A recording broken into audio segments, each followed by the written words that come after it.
Hello dear students, linear equation in two variable के chapter में कुछ क्वेश्चंस रह गए थे, उसको आज हम करते हैं। आज का पहला क्वेश्चन है, Yamini and Fatima, two student of class 9th of a school together contribute ₹100 towards the prime minister relief fund to help the earthquake victim. Right a linear equation which satisfies this data. बहुत ही आसान question है। क्या कहा है? Yamini and Fatima ने मिलके कितना ₹100 कलेक्ट किया। तो हमने देखे कंट्रीब्यूशन को हिंट भी दे दिया है, यहाँ पे क्वेश्चन में दे दिया है कि इनके कंट्रीब्यूशन को ₹X और ₹Y मान लें। तो यामिनी का contribution, let Yamini's contribution be ₹X and Fatima's contribution be ₹Y। अब दोनों का मिला के कितना है? X + Y = ₹100 है, क्वेश्चन में गिवन है। तो अब करना क्या है? इसका हमें बनाना है ग्राफ। तो कैसे बनाएंगे ग्राफ? मान लेते हैं कि X की वैल्यू है आपके पास 40, तो उस समय Y की क्या वैल्यू हो जाएगी बच्चों? Y की वैल्यू हो जाएगी आपकी 60। X की वैल्यू मान लेते हैं 50, तो Y की वैल्यू क्या हो जाएगी? 50। अब आपको एक लाइन ड्रॉ करनी है इस ग्राफ को बनाने के लिए, X + Y = 100 के लिए। तो 2 पॉइंट सफिशियंट है, मैं बता चुका हूँ पहले भी। तो एक पॉइंट हो गया आपका ये 40, 60, दूसरा हो गया 50, 50। तो 40, 60 कैसे बनाएंगे? इसको मान लेते हैं कि ये एक ब्लॉक आपका 10 यूनिट्स है। तो 40 का मतलब हो गया 4 यूनिट्स हमें जाना है राइट साइड, तो ये आ गया 40। और 60 का मतलब हो गया 6 यूनिट्स ऊपर जाना है, तो ये हो गया 60। तो ये हो गया आपका, ये वाला पॉइंट जो बना, ये हो गया आपका 40, 60। ठीक है। ऐसे ही 50, 50 बनाना है, तो ये हो जाएगा आपका 50 और ये हो जाएगा 50। ठीक है। ऐसे ही X = आप अगर 0 पुट करते हैं तो Y की वैल्यू कितनी हो जाएगी? 100 हो जाएगी। इसका मतलब इस 0 पे ये कितना है? Y 100 है। तो 100 का मतलब अगर हम लोग इसको कितना माने हैं? 10 का माने हैं, तो 10 ब्लॉक्स जाएंगे, 1 2 3 4 5 6 7 8 9 10। इसका मतलब आ जाएंगे यहाँ पे। ठीक है। तो देखिए इन दोनों पॉइंट्स को अगर हम लोग मिला देते हैं तो हम कहेंगे कि यही हमारा ग्राफ हो जाएगा। ये देखिए, तो ये आपका बन गया, ग्राफ बन गया। ठीक है बच्चों, ये आपका हो गया किसका? ये आपके लिए आपका हो गया X + Y = 100 के लिए ग्राफ। ये ड्रॉ करना था, draw the graph of the same. यहाँ से हमने इक्वेशन से भी बता दिया और यहाँ पे ग्राफ ड्रा कर दिया। ये किसका ग्राफ है? X + Y = 100 का। ठीक। नेक्स्ट क्वेश्चन है, in a country like USA and Canada temperature is measured in Fahrenheit, where in country in India it is measured in Celsius. Here is a linear equation that converts Fahrenheit to Celsius.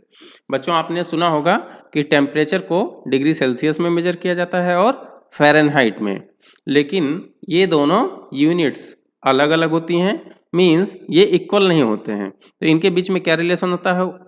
ये होता है F = 9/5 × C + 32। यहाँ पे C क्या है? Degree in Celsius, और F क्या है? फ़ारेनहाइट। ठीक है। तो क्वेश्चन पूछा क्या है? Draw the graph of the linear equation above using Celsius for x axis. x axis की जगह हमने सेल्सियस लिया है और y एक्सिस की जगह फ़ारेनहाइट लिया है। ठीक है। तो देखिए इसका ड्रॉ करना है, तो हमारे पास इक्वेशन क्या है? F = 9/5C + 32। तो इसको सोचिए x जैसा है और ये हमारा y जैसा है।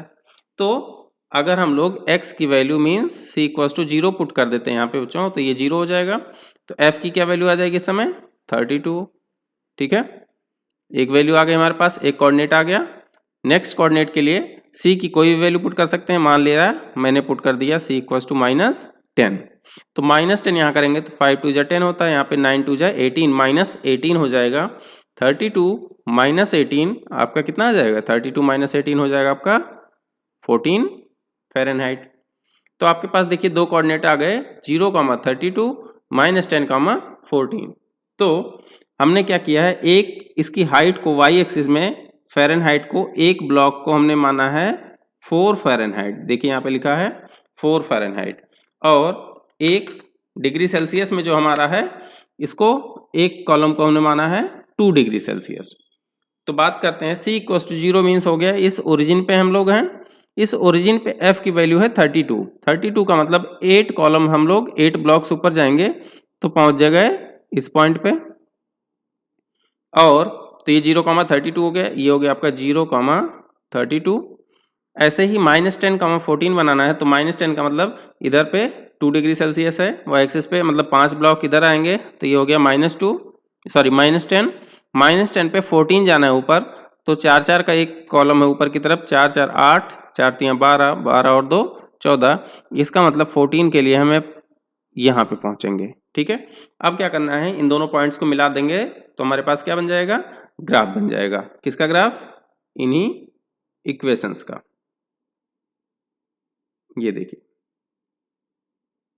ये आपका ग्राफ हो गया, ये इस इक्वेशन का प्लॉट हो गया बच्चों, f इक्वल टू 9/5c + 32। ठीक है, ये लाइन और ऐसे आगे एक्सटेंड हो जाएगी, यहाँ पे रुकेगी नहीं, ये लाइन ऐसे इधर की तरफ एक्सटेंड हो जाएगी और ये लाइन इधर की तरफ एक्सटेंडेड है। ठीक है, अब नेक्स्ट क्वेश्चन क्या है, if the temperature is 30 degree Celsius. Temperature कह रहा है C की वैल्यू 30 डिग्री अगर हो जाती है तो टेम्परेचर इन फ़ारेनहाइट क्या होगा। तो हमारे पास फॉर्मूला क्या बच्चों, F इक्वल टू 9/5, C की जगह 30 रख देते हैं प्लस 32, तो ये देखिए 5 6 जा 30, तो ये आपका कितना हो जाएगा, ये आपका आ गया 54 प्लस 32, तो ये हो जाएगा 86 फ़ारेनहाइट। ठीक है, 30 डिग्री सेल्सियस अगर है तो वो 86 फ़ारेनहाइट के इक्वल होगा। नेक्स्ट क्वेश्चन है, if the temperature is 95 degree Fahrenheit, what is the temperature in Celsius.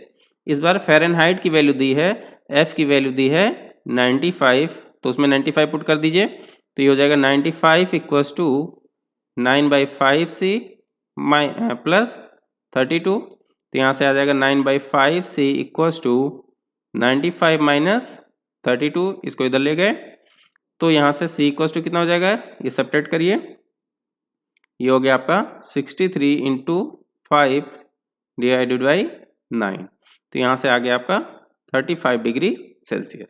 तो इसका मतलब 95 Fahrenheit equal to 35 degree Celsius. ठीक है, बहुत ही आसान है, बस वैल्यू पुट करनी है आपको। नेक्स्ट पार्ट है, if the temperature is 0 degree Celsius. अगर C की वैल्यू 0 डिग्री है तो बच्चों F की वैल्यू बतानी है, तो F की वैल्यू क्या हो जाएगी, अभी हमने कर चुके हैं इसको, F इक्वल टू कितना आया था, पहले पार्ट में किया था, C की वैल्यू 0 कर दीजिए तो यहाँ पे आ गया F इक्वल टू 32 फ़ारेनहाइट। ठीक है, नेक्स्ट पार्ट है, if the temperature is 0 degree Fahrenheit, what is the temperature in Celsius. अब कह रहा है कि F की वैल्यू को अगर हम लोग 0 पुट कर देते हैं तो C की क्या वैल्यू होगी। तो इस फॉर्मूले में देखिए F की वैल्यू को 0 कर दिया, इसका मतलब हो गया 0 इक्वल्स टू 9/5c प्लस 32। अब आपको क्या करना है, C की वैल्यू कैलकुलेट करनी है, तो C की वैल्यू हो जाएगी 32, यहाँ पे है, इसको इधर लेके आए थे, इंटू 5/9 और एक माइनस साइन आ जाएगा, होगा कि नहीं। तो इसको कैलकुलेट करते हैं, ये हो जाएगा आपका -17.8 डिग्री सेल्सियस। तो देखिए C इक्वल्स टू 0 था तो हमारे पास F की वैल्यू आई 32 डिग्री फ़ारेनहाइट, पर F इक्वल्स टू 0 पुट करने पे हमारा C की वैल्यू आई -17.8 डिग्री सेल्सियस। नेक्स्ट पार्ट है, if there is a temperature which is numerically the same in both the Fahrenheit and Celsius, if S then find it.